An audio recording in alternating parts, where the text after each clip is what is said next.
세상에는 두 종류의 악당이 있습니다. 하나는 가난한 사람을 내려다보며 군림하는 자, 또 하나는 자기 욕심을 위해 한 아이의 인생을 통째로 지워버린 자. 저는 그 두 종류의 빌런을 동시에 만났습니다.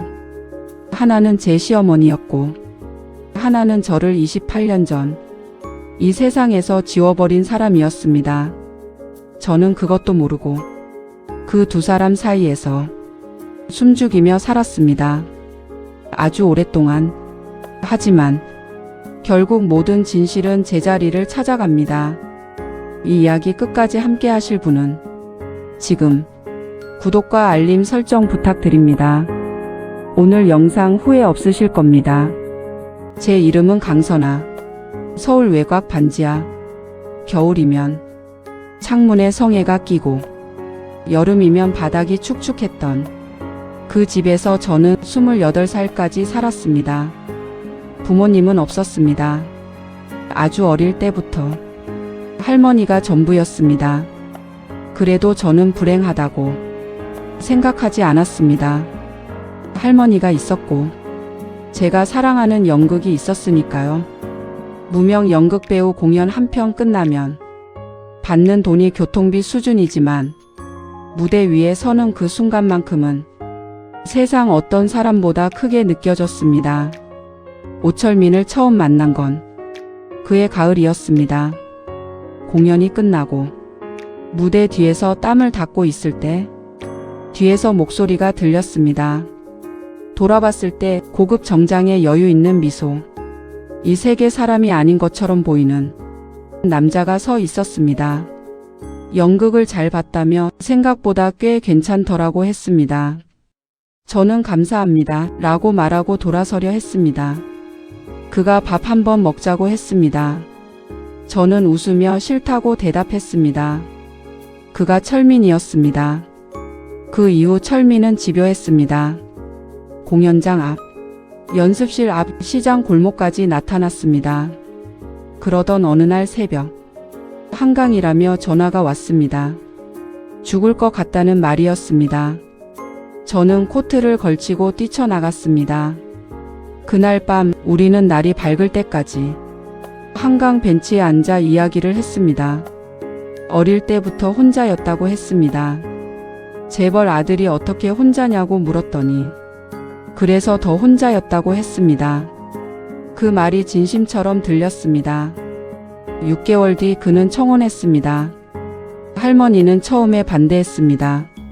재산 같은 거 없어도 되니까 편한 집 가라고 했습니다. 할머니의 눈이 흔들렸습니다. 그건 단순한 걱정이 아니었습니다. 뭔가를 아는 사람의 눈이었습니다. 하지만 저는 그때 알아채지 못했습니다. 철민을 좋아했으니까요. 처음 옷이 집에 들어간 날, 오 여사가 저를 보는 눈이 말해줬습니다. 왜 하필 이런 애를 데려왔냐. 결혼 전부터 이미 보였죠. 이런 시어머니 주변에 계신 분 댓글에 공감 남겨주세요. 신혼여행에서 돌아온 날부터 모든 것이 달라졌습니다. 짐 저기다 놔둬. 내일부터 집안 규칙 배워. 현관에서부터였습니다. 밥상에서 먼저 수저를 들면 안 됐습니다. 손님이 오면 방에 들어가 있어야 했습니다. 오 여사는 친구들 앞에서 이런 말을 했습니다. 우리 며느리요, 연극배우 출신이에요. 뭐 연극배우라고는 하는데 본 사람이 있어야지. 무명이라.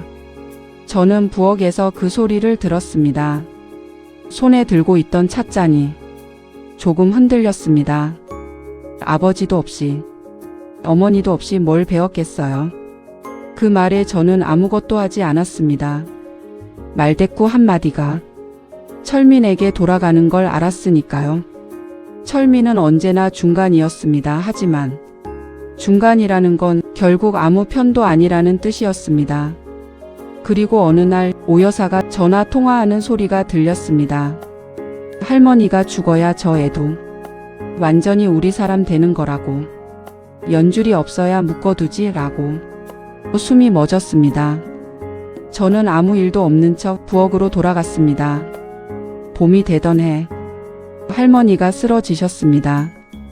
병원에 도착했을 때 할머니는 이미 말을 할 수 없었습니다. 저는 할머니 손을 잡았습니다.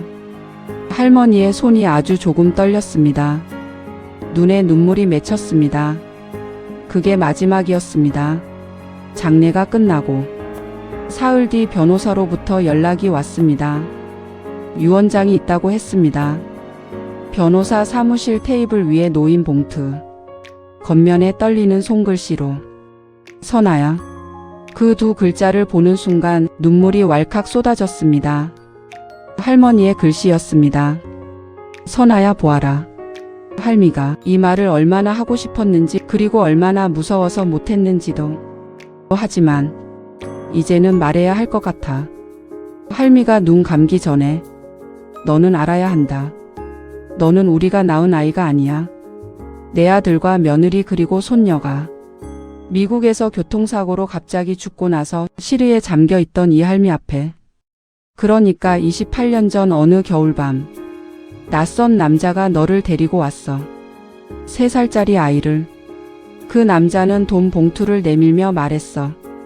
미국에서 죽은 당신의 손녀로 서류를 만들어 놓았으니 이 아이를 세상에 없는 아이로 키워달라고. 더 이상 살고 싶은 생각이 없었던 나는 전후 사정 알아볼 겨를도 없이 너를 그냥 내 친손녀로 키웠어.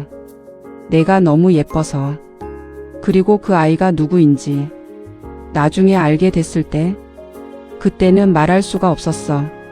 말하면 내가 위험해질 것 같았으니까. 낡은 서류 봉투 안에 신문 스크랩이 있을 거야. 그걸 보면 내가 알게 될 거야. 서류 봉투를 열었습니다. 누렇게 바랜 신문 스크랩. 1996년 이강그룹 이수연 전무 교통사고 사망. 유일한 후계자였던 3살 딸은 사고 당일 실종. 그리고 3살짜리 아이 사진. 이선아. 1993년생. 이강그룹 창업주 이강산의 외손녀. 이 장면에서 소름 돋으신 분 댓글에 소름 남겨주세요. 저는 대본 쓰면서 손이 떨렸습니다. 모든 것은 28년 전으로 거슬러 올라갑니다. 이강그룹. 대한민국 5대 그룹. 창업주 이강산 회장이 세상을 떠나면서 그룹은 이강산 회장의 외동딸 이수연에게 넘어갔습니다. 그리고 이강산 회장의 남동생 이강호. 그는 형이 살아있을 때부터 자신이 경영권을 가져야 한다고 믿었습니다. 하지만 형의 유언장에는 명확했습니다. 그룹의 경영권은 직계 혈육에게만 이전된다. 직계 혈육이 모두 사망하고 후계자가 없을 경우에만 이강호에게 임시 경영권을 부여한다. 이수연이 살아있는 한 이강호에게 기회는 없었습니다. 그래서 이강호는 선택했습니다. 이수연의 차에 손을 댔습니다. 1996년 겨울 이수연의 차는 빗길에 가드레일을 들이받았습니다. 공식적으로는 빗길 교통사고. 이수연은 사망했습니다. 하지만 문제가 있었습니다. 3살짜리 딸 이선아. 이선아가 살아있으면 경영권을 되찾아 갑니다. 그래서 이강호는 사람을 시켜 아이를 데려갔습니다. 죽이지는 않았습니다. 그 정도 담력은 없었으니까요. 대신 아무도 모르게 가져다 버렸습니다. 그리고 이강호는 28년 동안 이강그룹을 운영했습니다. 그것으로 끝났다고 생각했을 겁니다. 하지만 세상에 완전한 비밀은 없습니다. 저는 법무법인을 찾아갔습니다. 할머니가 남긴 신문 스크랩, 사진 뒷면의 기록, 이강그룹 공식 자료에서 찾은 1996년 사고 보도자료, 이강호가 사고 다음 날 경영권을 승계했다는 이사회 회의록, 유전자 감정도 의뢰했습니다. 일주일 뒤 유전자 일치. 변호사가 말했습니다. 승소 확률 95% 이상입니다. 이강호는 최소 7가지 제목이 적용됩니다. 저는 고개를 끄덕이고 말했습니다. 이혼 소송도 동시에 진행하겠습니다. 외도 증거 석 달치가 있었습니다. 한 번도 쓰지 않으려고 모아둔 것들이었습니다. 하지만 쓸 때가 됐습니다. 수사는 빠르게 진행됐습니다. 이강호는 처음에 부인했습니다. 하지만 증거는 명확했습니다. 1996년 사고 직후 이강호가 지불한 돈의 흐름, 할머니에게 아이를 맡긴 중간 브로커의 진술, 이강산 창업주의 진짜 유언장 원본, 그리고 유전자 감정 결과. 법정에서 이강호가 말했습니다. 형의 것을 지키고 싶었습니다. 그게 제 방식이었습니다. 판사가 물었습니다. 3살짜리 아이를 데려다 버린 것이 지키는 방식이었습니까? 이강호는 아무 말도 하지 못했습니다. 징역 12년, 이강그룹 경영권 전면 박탈, 28년치 부당이익 환수. 저는 카메라 앞에 섰습니다. 저는 28년 전 이 세상에서 지워졌던 아이입니다. 오늘 제 이름을 되찾았습니다. 이선아 이강그룹의 정당한 상속인. 이강그룹 뉴스가 터진 다음 날 오 여사로부터 전화가 왔습니다. 목소리가 달랐습니다. 처음으로 말이 작았습니다. 카페에 들어서자 오 여사가 먼저 자리에서 일어났습니다. 그리고 고개를 숙였습니다. 미안하다고 했습니다. 저는 조용히 말했습니다. 어머니 저한테 하신 말씀 기억하세요? 아버지 없이 어머니 없이 뭘 배웠겠냐고 하셨죠. 연극 배우가 뭔 배우냐고 하셨죠. 할머니 돌아가셔야 제가 완전히 묶인다고도 하셨죠. 그 말들 저 다 기억합니다. 한마디도 잊지 않았어요. 그런데 어머니 그 며느리가 지금 이강그룹 상속인입니다.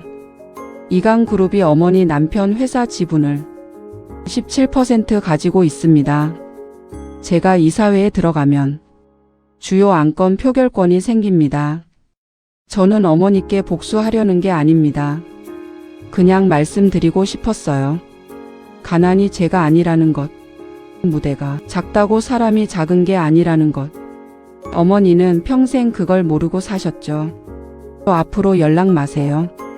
이혼 관련 사항은 변호사를 통해 처리하겠습니다. 카페를 나오면서 처음으로 발이 가벼웠습니다. 철민이 찾아온 건 그 이틀 뒤였습니다. 나는 진짜였어 내 감정은. 저는 잠시 그를 바라봤습니다. 당신 엄마가 저한테 뭘 했는지 알면서 한 번도 막지 않았잖아요. 당신 어머니가 저를 모욕하는 소리 들으면서 엄마 원래 저래 라고 하셨잖아요. 그게 진심 있는 사람이 할 행동인가요? 사람은 어떻게 느꼈는지가 아니라 어떻게 행동했는지로 남습니다. 저는 돌아섰습니다. 그게 끝이었습니다. 모든 것이 정리됐습니다. 이강호는 수감됐습니다. 이강그룹 이사회는 제 경영 참여를 결의했습니다. 이혼은 깔끔하게 마무리됐습니다. 그리고 저는 연습실로 돌아갔습니다.